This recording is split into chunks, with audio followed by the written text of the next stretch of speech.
Esta semana, en este segmento del Poder en tus manos, hemos conversado el día martes con el candidato de Renovación Popular, Rafael López Aliaga. El martes pasado lo hicimos con el candidato de APP, Omar Chejade. Esperamos en los martes que vienen conversar con los otros candidatos de esta contienda. Hoy hemos invitado a dos especialistas, uno desde el punto de vista del derecho municipal y electoral, el doctor Villalobos, y el otro desde el punto de vista de la comunicación, el señor Rubén Cano, que tiene una consultora de comunicación, pero que se ha desempeñado en el Estado, y hasta en dos oportunidades con dos premieratos diferentes en materia de comunicación política. Doctor Juan Manuel Villalobos, muchas gracias por estar acá. Muy buenas noches. Fernando, muchas gracias por la invitación. Buenas noches. Se dice que esta campaña es fría, que los ciudadanos tienen poco interés, que están eventualmente distraídos por el problema político nacional o bien decepcionados en general de los candidatos. ¿Comparte usted esta sensación? Porque, por otra parte, ha habido más de 100.000 ciudadanos que se han postulado como candidatos. Sí, don Fernando. En todo proceso electoral la campaña empieza a calentar las últimas semanas, ¿no? Recordemos que Faltan cuatro semanas, y nuestros electores por lo general deciden su voto la última semana o en la fila, ¿no? Todavía falta el debate oficial que hará el Jurado Nacional de Elecciones entre todos los candidatos y a partir de ahí creo que empezará a calentarse mucho más la campaña. Además, las campañas son costosas, los candidatos están esperando, digamos, guardar sus balas para las últimas semanas porque la economía no es la misma de antes y no te permite solventar una campaña grande. Pero además, ahora en las campañas los candidatos ya no pueden contratar espacios en radio y televisión y es por eso que nosotros no vemos spots de los candidatos y da la sensación de que pero hay una franja electoral que todavía no empieza tampoco, ¿no? Entonces, ¿empieza qué día? Empieza 3 semanas antes, ya en la otra semana debería estar empezando. Dentro de una semana tendremos spots en la radio y en la tele financiados por la ley que ha permitido el uso de recursos públicos para la campaña. Así es. De acuerdo. Entonces, eso es lo que hace que la campaña recién en este mes de septiembre, de cara al 2 de octubre, yo creo que sí va a dar cuerpo, a calentar, y los electores mismos empezarán a tener más atención. Además, el jurado recién mañana concluye el proceso de resolver las tachas y exclusiones en última instancia, es decir, a partir de mañana ya sabemos quiénes son los candidatos, ya no puede salir ningún candidato, y la OMPE, por su parte, ya está capacitando a los miembros de mesa. El día 9 de septiembre vence el plazo para que todos los candidatos, consejeros, regidores, alcaldes, gobernadores, presenten su primer reporte del financiamiento y gastos de campaña. Eso es muy importante porque nos va a permitir saber cuánto están gastando en la campaña los candidatos. Señor Cano, pónganos ejemplos de lo que ha visto hasta ahora, sin dar nombres verdaderamente, si usted los quiere guardar, de buenos ejemplos de comunicación política y de malos ejemplos. Sí, en primer lugar, gracias por la invitación, Fernando. Mira, esta campaña está marcada por fenómenos que, por un lado, son a nivel local bastante particulares y, por otro lado, hay fenómenos internacionales. Hay dos aspectos fundamentales que están marcando la campaña. El uso de estrategias que utilizan la polarización como recurso, para partir a los electores en bandos, ¿no? Uno de estos recursos que hemos visto, el día de ayer, ha saltado en redes sociales, como un jefe de campaña de un partido, habló de ciudadanos que iban a visitar el distrito de Miraflores como gente externa de los cerros y que los iba a educar, ¿no? Entonces, este tipo de estrategias no son, unas metidas de pata, como podríamos decir, ¿no? Estas son adrede, son estrategias que buscan utilizar estos recursos polarizantes de odio, ¿no?, que permiten obtener votos duros de los extremos, ¿no? El problema con esas estrategias... ¿Usted cree que es algo entonces deliberado? Sí, claro, es completamente deliberado. Yo me identifico con ustedes, que son la élite económica y social, y los voy a proteger de los cerros. En términos de comunicación, eso es bastante usado, se ha usado en otras campañas. ¿Con éxito? En realidad a eso iba, ¿no? Es una primera, digamos, acción performativa que busca llamar la atención, captar la mayor atención, sobre todo de candidatos que no están en la vitrina, que no son conocidos, y mediante estas estrategias se vuelven conocidos, pero después les cuesta mucho virar el discurso. Sí. Entonces estas estrategias son de muy corto plazo y se desinflan a mitad de camino. Entonces son muy arriesgadas. Yo particularmente no comparto este tipo de estrategias, más aún con frases tan desafortunadas como las que hemos escuchado. Nos has citado un ejemplo de mala campaña. Ahora cítenos uno de buena. Por ejemplo, voy a remitirme a una buena campaña a nivel nacional, por ejemplo, no en esta, porque todavía no he visto una campaña bastante potente basada en propuestas, pero tenemos ejemplos de campañas basadas en propuestas que han ganado elecciones, ¿no? Por ejemplo, en la campaña electoral del 2011, más allá de las diferencias ideológicas y políticas, se usó una propuesta basada en programas sociales, por ejemplo, y después esta propuesta ganó las elecciones. Sí. Entonces, sí se pueden usar propuestas para ganar elecciones. Lo que se tiene que hacer es, obviamente, comunicarlas de la mejor manera. Entonces, este debate de que no se ganan con propuestas, sino se ganan con retórica vacía, digamos, efectista, no necesariamente es correcta. Lo que sí hay que hacer es una buena estrategia de comunicación con contenido de propuestas que permitan, digamos, captar los votos de una mejor manera, ¿no? Entonces, hay una responsabilidad de los electores que tienen que, digamos, comenzar a revisar cuál es el valor, la propuesta de valor de los candidatos para no tener pues las experiencias que hemos tenido con autoridades que ya están sentadas y que terminan, digamos, desilusionando a los electores, ¿no? Señor José Manuel Villalobos, el señor Cano nos ha hablado desde el punto de vista de lo que es eficaz como comunicación. Yo lo que quisiera que nos explique es qué es lo legal y cuál es la frontera que no se puede pasar y que tiene que ver en el fondo con el racismo, porque muchos de esos discursos de polarización, de una parte o de otra, parten de la premisa de que no todos somos iguales y de que en consecuencia hay que restablecer la igualdad, como sea, por una parte, o bien afirmarla y asegurarnos de que siga siendo vigente. Es decir, desde el vals de Pinglo, señor, ¿por qué los seres no tenemos el mismo valor desde hace 90 años? Sigue siendo vigente. Pero ¿dónde está la línea de frontera jurídica que hace que una declaración pueda ser considerada penalmente delictiva desde el punto de vista del racismo y de los delitos de odio? Bueno, la Ley Orgánica de Elecciones taxativamente establece qué cosa es la propaganda electoral. Es decir, propaganda electoral, la permitida es aquella a través del cual los partidos y los candidatos buscan captar los votos de los electores. Por lo tanto, cualquier mensaje que no está destinado a captar el voto de los electores, sino que por el contrario está destinado a denigrar al candidato oponente, ¿no? O denigrar a sectores de la sociedad, sí no se puede considerar como propaganda electoral válida y por lo tanto puede generar ahí una infracción a la norma por propaganda electoral prohibida. Ahora, cuando tú haces propaganda denigrando, ¿no? o atacando al adversario, ahí ya tú puedes entrar a los delitos de contra el honor, ¿no? Difamación, calumnia, y ahí es el afectado el que tiene que hacer la denuncia. ¿No se puede hacer de oficio? ¿No hay jurado de oficio? ¿No hay la Defensoría del Pueblo? Cuando hay delitos de contra el honor, son delitos de acción privada, no son de acción pública, por lo tanto, el fiscal no es el que tiene ahí la titularidad en la acción, sino que es el afectado el que tiene que presentar una querella, ¿no? Eso es cuando afectan tu honor, te calumnian, te difaman o te injurian. Ahora, también hay propaganda prohibida cuando las actividades que hacen los candidatos tiene por objeto destruir la propaganda del oponente, ¿no? Obstaculizarla. Sí, eso es un acto, sí. Eso sí tiene... Como discurso, me interesa como discurso. Por ejemplo, hemos visto en el Perú en los últimos tiempos declaraciones a favor de Hitler, un criminal genocida, que quiso eliminar a 4 categorías de la humanidad en general, desaparecerlos del planeta, judíos sobre todo, pero también enfermos mentales, gitanos y homosexuales. ¿En qué momento hacer campaña con ideas inspiradas en Hitler, ideas genocidas, se vuelve un delito? Mira, nuestra legislación no está preparada así a ese nivel. Sin embargo, sí se puede pedir la disolución de un partido político cuando favorece prácticas que atentan contra el sistema democrático o favorecen el terrorismo, por ejemplo, ¿no? Eso sí está sancionado en el artículo 14 de la Ley de Organizaciones Políticas, ¿no?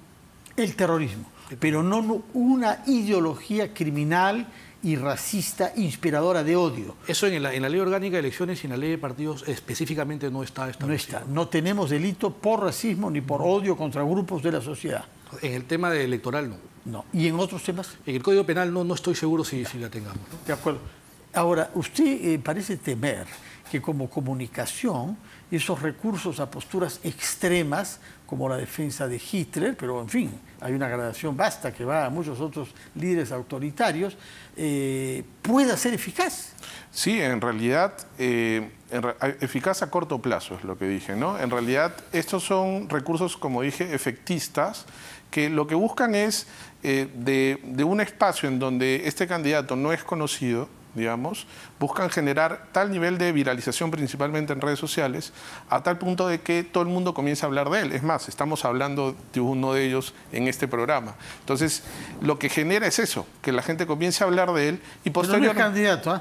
No es digamos, candidato. el jefe de campaña, pero es el jefe de campaña de un partido, ¿no? Entonces, se comienza a hablar de él y obviamente se pone en vitrina pública. Ahora, como lo dije anteriormente, virar después ese mensaje, cuando ya tienes la atención de todo eso, va a generar que en algún momento seas contradictorio con el mensaje inicial. Y eso desinfla completamente la comunicación. Entonces, yo lo que creo que es interesante recomendar a los electores es que los electores tienen que comenzar a tomar el tema electoral con mucha responsabilidad, eligiendo sobre la base de 4 criterios desde el punto de vista de comunicaciones, por ejemplo, ¿no? Yo lo primero que le diría, porque a raíz de todo lo que está pasando en la coyuntura política, digamos, hay mucha desconfianza, ya nadie cree en ninguno de los candidatos. Entonces, lo que puedes hacer como elector es minimizar los riesgos de alguna forma. Entonces, lo primero que hay que analizar es cuáles son las credenciales académicas del candidato, posteriormente analizar las credenciales profesionales, si es que ha tenido experiencia en gestión pública previamente, si ha manejado presupuesto público, si ha hecho obras de inversión pública, pero ya etcétera. Se está quedando con muy pocos candidatos. Pero vamos haciendo el check. Vamos haciendo el check. Vamos haciendo el check. En un tercer criterio ya tienes que ver el tema de denuncias penales, policiales, y ahí vas descartando. Nos quedamos y el último criterio debería ser ya la propuesta en sí mismo, pero no solamente una propuesta vacía. Tienes que analizar si esta propuesta es viable, si tienes los recursos para ello, si tienes las capacidades, cómo van a ser estas obras, estos puentes, etcétera, etcétera, y con eso hacer tu checklist. Obviamente la lista va quedando bastante vacía al final. Tenemos Serafina Quinteros para seguir hablando de canciones criollas que prometían en los años 30 que las corvinas nadaran en las olas ya con el limón servir. Tú sabes que candidatos que proponían eso. Tú sabes que Moisés Naim hablaba de 3 fenómenos globales, ¿no? El populismo, la polarización y la posverdad.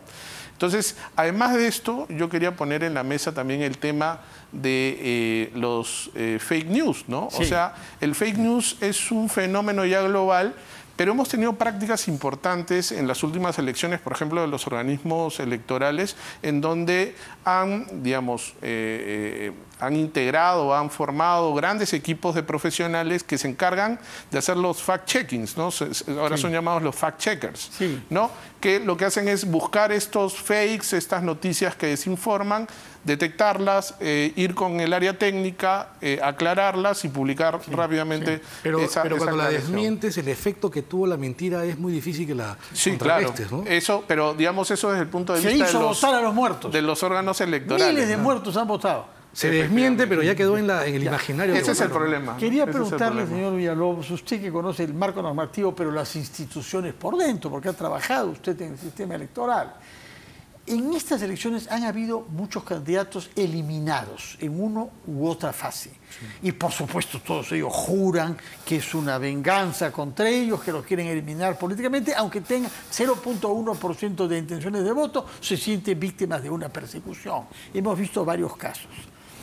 ¿Qué hay de verdad respecto de una actitud excesivamente puntillosa y de una legislación demasiado burocratizada y de horarios demasiado rígidos para que haya conducido a la eliminación de muchos candidatos? Curiosamente, en Lima quedan 7 candidatos. ¿Cuántos eran inicialmente? Más como 12. Como 12, o por lo menos 5, casi la mitad, han sido eliminados por razones administrativas. No sabemos, algunos de ellos quisieron ser eliminados.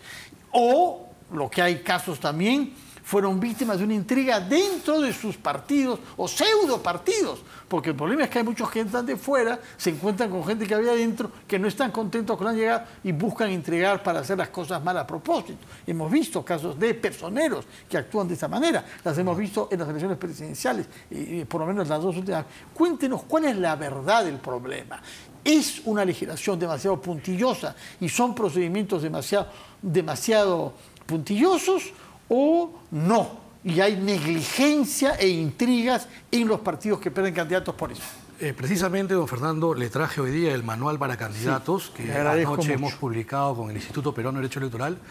¿Y por qué era la necesidad de sacar un manual de esta naturaleza, que ya es el 4º que sacamos? Porque la legislación peruana en materia electoral es muy engorrosa. Los requisitos para ser candidatos son excesivos. Por ejemplo, ¿qué requisitos excesivos? Por ejemplo, no solo tienes que llenar una hoja de vida ahora, ¿no? Sino que ahora la Contraloría te pide llenar tu declaración jurada de intereses. Contraloría. Pero además, dentro de la hoja de vida... Pero el jurado electoral asume eso como una exigencia. ¿Es la Contraloría que lo pide? Eso lo pide solo la Contraloría. Pero ya el candidato tiene que estar pensando en su hoja de vida en el jurado, tiene que pensar en su reporte de gastos de campaña en la OMPE y tiene que pensar en su declaración jurada de intereses con la Contraloría. Pero si quieres gestionar una municipalidad, una región o un país, ese tipo de trámites se supone que lo debes hacer con facilidad. En el campo del Jurado Nacional de Elecciones, el tema de la inscripción de listas. ¿Qué es lo que ha pasado? En las elecciones internas se eligieron 13.000 listas. Eran las que debían competir. Pero el 14 de junio, y luego se amplió el plazo al 17 por fallas en el sistema del jurado, el jurado dice que no son fallas, sino se ralentizó el sistema porque entraron muchos usuarios a la vez. Hay casi 1.500 listas que no lograron inscribirse al 17 de junio porque tuvieron problemas para inscribir la lista. ¿Pero qué tipo de problemas? Se quejan mucho de esto. Se colgaba el sistema y no podían cargar al sistema sus documentos. Cuando los peruanos quieren sacar una visa para países complicados como Estados Unidos o como Reino Unido, se los arreglan muy bien. Llegan a la hora, llenan los papeles y traen todo lo que se les pide. ¿Por qué un político no podría tener el mismo rigor que el ciudadano que quiere viajar? Está acreditado que el día 14 de junio, que vencía el plazo para inscribir las listas, el sistema mostraba fallas y es por eso que el mismo jurado amplía por 72 horas. Esa es una prueba de que el sistema no funcionó como debería funcionar para que candidatos, no de Lima, no de Arequipa, ciudades grandes, sino de las ciudades más alejadas, donde el Internet es deficiente, puedan ingresar al sistema.